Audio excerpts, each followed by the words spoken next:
Madalas nasasabihan ng taong nagmamahal na baliw dahil gagawin niya ang lahat para sa kanyang minamahal. Ganon din naman si Jesus. Tinawag na baliw dahil sa sidhi ng kanyang pag-ibig.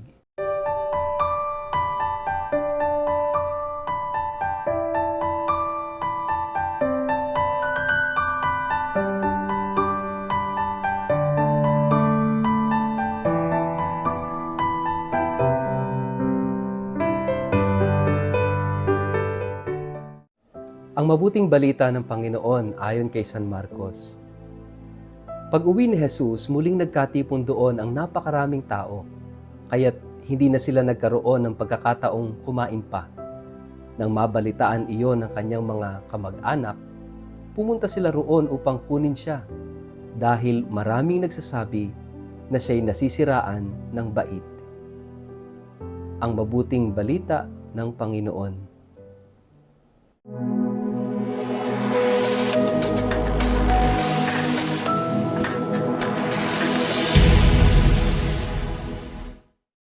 Mapagpalang araw po sa inyong lahat. Kumusta po kayo?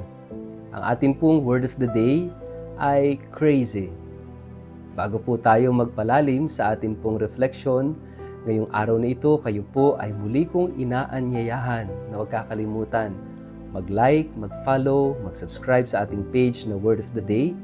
Ganon din po paki-share ang ating video ito sa inyong kapamilya, kamag-anak, kaibigan, mga kakilala sa social media para sama-sama tayo sa pagiging media evangelizers at online missionaries na nagpapalaganap ng salita ng Diyos sa mundo ng social media.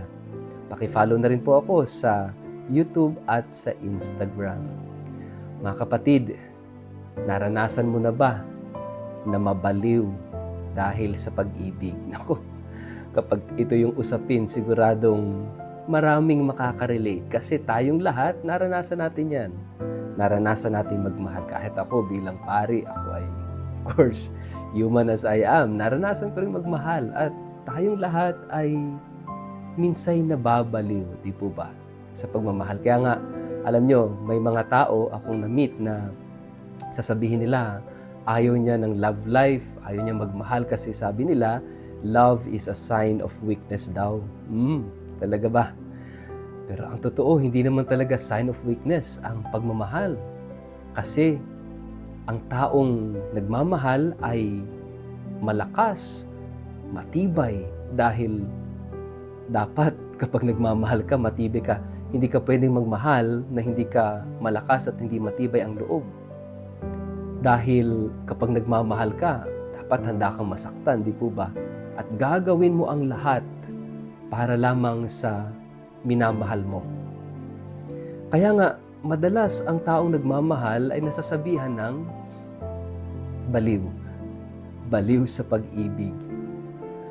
Siguro kung yung may mga asawa na nanonood ngayon at nakikinig, maaalala ng mga panahon na nanliligaw o nililigawan pa lang, no? Talagang gagawin ang lahat, no? I-disobey pati mga magulang, no? Talagang babaliwalain lahat ng mga kontra sa buhay para lamang sa kanyang minamahal, no? At sinasabing, nako yan, baliw na baliw sa pag-ibig yan, no?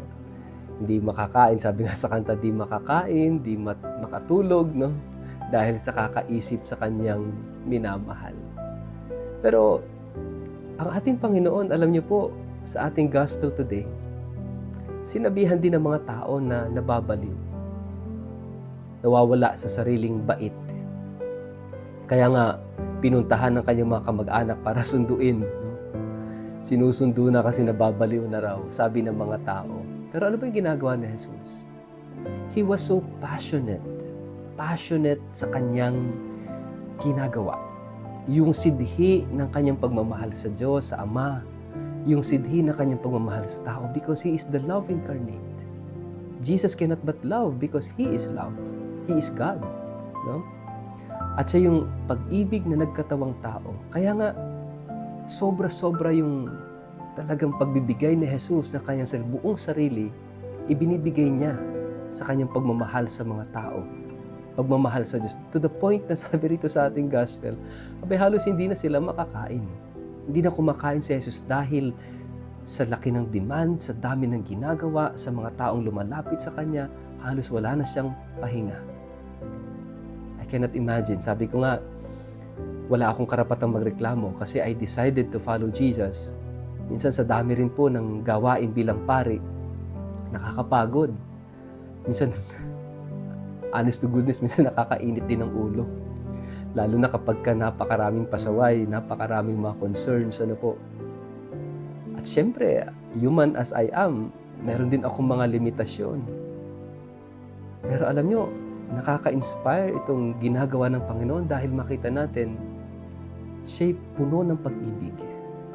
Naalala ko isang homily ng isang bishop sa kanyang mga pari. Kapag daw ang pari ay nabe-burn out na sa kanyang ministry bilang pari dahil sa dami ng trabaho.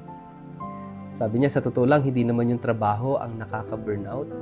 Hindi yung dami ng gawain.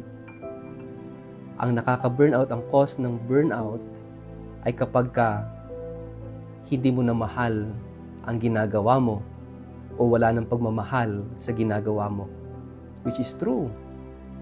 Kasi nabe-burnout ang isang tao kapag hindi niya na mahal ang kanyang ginagawa. And it is unthinkable for us priests na ma-burnout dahil sa dami ng trabaho. Kasi ibig sabihin nun, hindi na namin mahal yung aming ginagawa. And I think this is true, hindi lamang po sa mga pari, kundi para din sa inyo. Para sa lahat ito.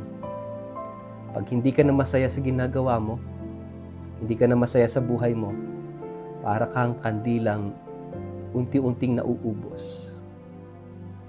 Pero as long as there is love with what you are doing, then you will find joy, you will find meaning kahit pagod ka na, kahit na nasasaktan ka na, kahit nahihirapan ka, you will still find joy and meaning and you can still smile. Mga kapatid, siguro magandang tingnan natin yung ating mga sarili. Ang ating Panginoong Jesus, lahat ng ginagawa niya is because it is out of love. Kaya minsan kahit wala nang time kumain, masaya pa rin. Kahit pagod na pagod, makahulugan pa rin dahil puspos ng pag-ibig. Mga kapatid, magandang suriin ang sarili. Ano po? Masaya ka pa ba? O hindi na? May pagmamahal pa ba sa lahat ng ginagawa mo at sa buhay mo? O wala na? Kasi kapag yon ang nawala, kapag pag-ibig ang nawala sa lahat ng ating ginagawa, mawawala ng saysay lahat. Mawawalan ng kulay, mawawalan ka ng lakas para gawin ang mga bagay. Mauubos ka. Kaya nga, mga kapatid, sana kung tayo ay may kakabaliwan, yung pagmamahal. Love makes us crazy to do things. Kahit sabihin ng mundo, baliw tayo. Ang mahalaga, nagmamahal tayo. At lagyan natin ng pagmamahal lahat ng ginagawa natin. Kasi pag may pagmamahal, magiging makahulugan. At magkakaroon ka ng lakas para gawin ang mga ito. Hindi lang sa trabaho, ganun din sa ating relasyon, sa ating ugnayan. Love gives meaning. Love gives the reason bakit kinakailangan natin gawin ang mga bagay na ito. And love gives the strength to carry on and to move on. Sa relasyon, napakahalaga nun. Sa mag-asawa, sa magkakapatid, sa magkakaibigan, sa isang pamilya, napakahalaga na ang bawat isa ay maging baliw sa pagmamahal. Baliw man sa tingin ng mundo, pero totoo sa paningin ng Diyos.